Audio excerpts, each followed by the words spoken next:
Empty set. So empty event, அதாவது empty ஈவென்ட்னா ஈவென்ட்ல வந்து எதுவுமே இருக்காதுன்னு அர்த்தம். சரிங்களா? ஒரு ஈவென்ட் சொல்றாங்கன்னா அந்த ஈவென்ட்ல வந்து அந்த சாம்பிள் ஸ்பேஸ்ல இல்லைன்னு அர்த்தம். சரிங்களா? இதே சாம்பிள் ஸ்பேஸ்னா ஒரு ஈவென்ட் வந்து இருக்குதுன்னா அங்க வந்து இதுல இருந்து எந்த ஈவெண்ட்டுமே நடக்காத பாசிபிள் இருக்கும். சரிங்களா? இப்ப ஓகேங்களா? அந்த கான்செப்ட் தான் இது. சரி, இப்ப எம்டி செட்னா இது நோட்டேஷன் பாத்தீங்கன்னா இந்த மாதிரி நோட் பண்ணுவாங்க, ஆர் இந்த மாதிரி நோட் பண்ணுவாங்க. சரிங்களா? இது ரெண்டுமே என்னது? எம்டி தான். Empty set or null set or null event. இங்க என்னது? நல் ஈவெண்ட் செட் பத்தி படிக்கிறது, நம்ம ஈவெண்ட் பத்தி தான் படிக்கிறோம்.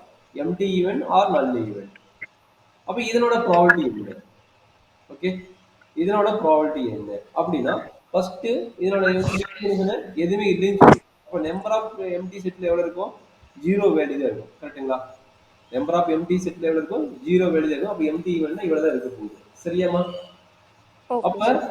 ப்ராபபிலிட்டி ஆஃப் எம்டி ஈவெண்ட்ல வேல்யூ என்ன கிடைக்கும்?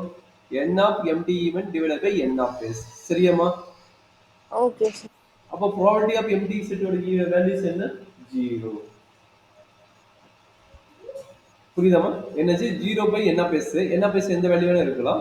அப்போ zero by anything is zero. அப்போ ஒரு கான்செப்ட் இருந்தீங்க, ஒரு ஈவெண்ட் இல்லாத நம்ம வந்து ப்ராபபிலிட்டி கண்டுபிடிக்கிறோம்னா அதனுடைய ப்ராபபிலிட்டியோட கான்செப்ட் என்னவா இருக்க போகுது? ஜீரோவா தான் இருக்க போகுது.